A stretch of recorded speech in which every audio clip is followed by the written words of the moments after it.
대충 하면 안 된다는 생각으로 열심히 법안을 공부했더니 이 법안을 반대하게 됐다라는 말씀하셨는데요. 저는 차별금지법, 평등법에 대해서도 같은 생각으로 이 법안을 보시면 반대하시는 의원들이 많다고 생각합니다. 차별금지법, 평등법의 내용을 보신 분들 많으시겠지만 저는 오늘 평등의 법적 개념, 우리 아까 김영길 대표님께서 말씀하셨던 인권의 상대성과 비슷한 개념으로 법안에도 똑같이 넣어놨습니다.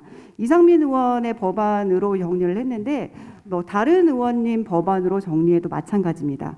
목적이 실질적 평등입니다.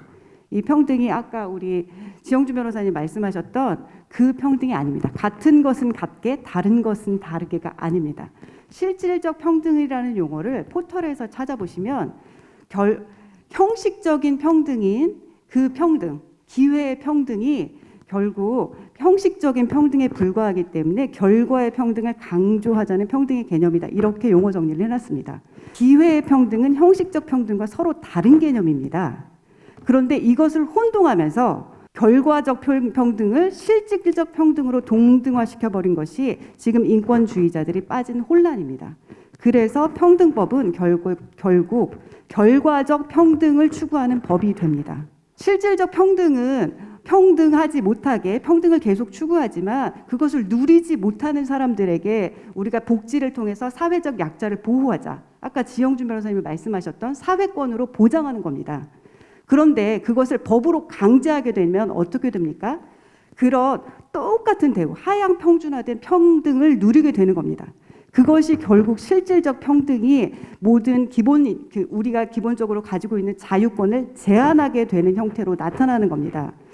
제가 말씀드리고 싶은 것은 실질적 평등을 반대하는 것이 아니라 이것을 법으로 강제하면 안 되는데 법으로 강제하는 평등법, 차별금지법을 만들어 놓으니까 결국은 우리의 자유가 제한되고 평등의 개념이 하향 평준화될 수밖에 없는 법이 되었다는 것이 우리가 이 법을 반대하는 이유입니다.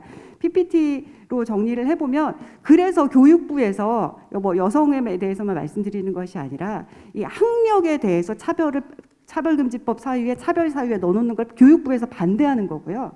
마찬가지로 여성들도 전과, 특히 전과 중에서도 여성들이 특별히 반대하는 부분이 뭡니까? 성적인 범죄에 대한 전과는 차별 대우를 해달라는 겁니다. 지금도 성범죄에 대해서는 성범죄자들에 대해서는 취업 제한 명령이나 직업 가질 때 어떤 제한을 두고 있습니다. 교육 수강 명령 등의 명령을 법으로 가하고 있습니다. 이것이 실질적으로는 평등에 반하는 것이죠. 법으로 하고 있습니다. 근데 이 평등법을 만들어서 차별을 제한한다? 그러면 법이 실질적으로 충돌이 일어나는데 이런 것들을 어떻게 해결할지 아무런 답이 없는 상태로 무조건 선동적으로 법을 통과시키는 거는 문제가 있겠죠. 이런 부분 지적해도 들은 척도 안 하는 거, 이런 문제점들을 우리는 지적하지 않을 수 없는 겁니다. 그리고 여성 입장에서 말씀드리면 그 영국의 루더럼 사건 아시는 분들 아시겠지만 그 파키스탄 무슬람들이 영국 여자 아이들을 성추행하고 성폭행했던 사건에 대해서 인종 또는 민족에 대한 차별이 될까봐 정치인들이 입 닫고 언론에서 입을 닫으니까 이것이 결국 밝혀지지 않고, 사실 인종을 특정하면, 민족을 특정하면, 어떤 사람들에게 당했다는 것을 특정하면 사실 쉽게 밝혀질 수 있는데, 그렇게 되면 사실 우리도 예상하듯이 무죄한 그 인종에 계신 분들이 조금 피해를 받으실 수 있겠죠. 그런데 그분들의 피해를 방지하기 위해서 더 약한 어린 소녀들이 16년간이나 피해를 당했다는 거, 1,400명이 피해를 당했다고 하는데 이런 피해가 우리나라에서도 생길 수 있습니다. 실제로 현재도 일어나고 있고요. 동성 간 범죄로 일어난 사건에 대해서는 동성애로 일어난 범죄라는 사실을 언론에서 표시하지 않죠.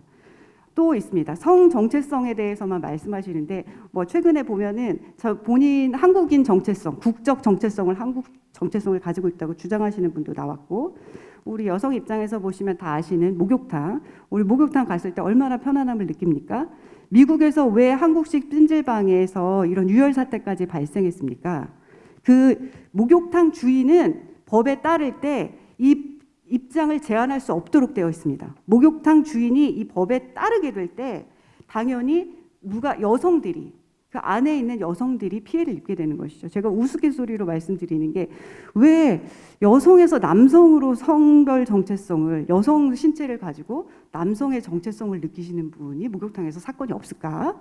항상 남성의 신체를 가진 여성 정체성을 가지신 분만 여성 목욕탕에 들어와서 항상 이런 사건이 생기더라고요. 여성들이 상대적으로 이런 문제에 대해서 취약할 수밖에 없는 세계적으로도 그런 사례들을 보고 있습니다.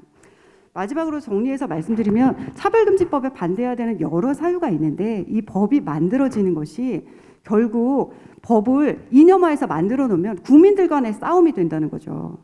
국회에서 법을 만들 때는 최대한 갈등이 있었다면 그 갈등을 없애는 방향으로 공개적으로 논의를 하고 대안을 제시해주고 그리고 피해를 느끼신다고 하면 그 피해를 줄여드릴 수 있도록 해야 되는데 아무런 대책 없는 문제가 생길 수 있다는 지적을 계속하고 있음에도 불구하고 대다수의 희생을 그냥 강요하는 법안을 일단 만들어 놓고 나면 결국 나오는 건 졸속 입법의 부작용은 졸속은 부작용을 낳고 꼼수는 재앙을 낳는다. 이게 또 어젠가 양양자 의원님이 이 검수완박법 때문에 분노하셔서 하신 말씀인데 제가 차별금지법에 관해서 말씀드리고 싶은 것도 우리가 말하고 싶은 것도 이겁니다. 이렇게 문제가 많은 법을 그대로 졸속해서 통과시키면 그 부작용은 결국 다수 국민이 입게 될 수밖에 없기 때문에 우리가 반대한다는 것 다시 한번 말씀드립니다. 좀 길게 해서 죄송합니다. 네, 이상입니다.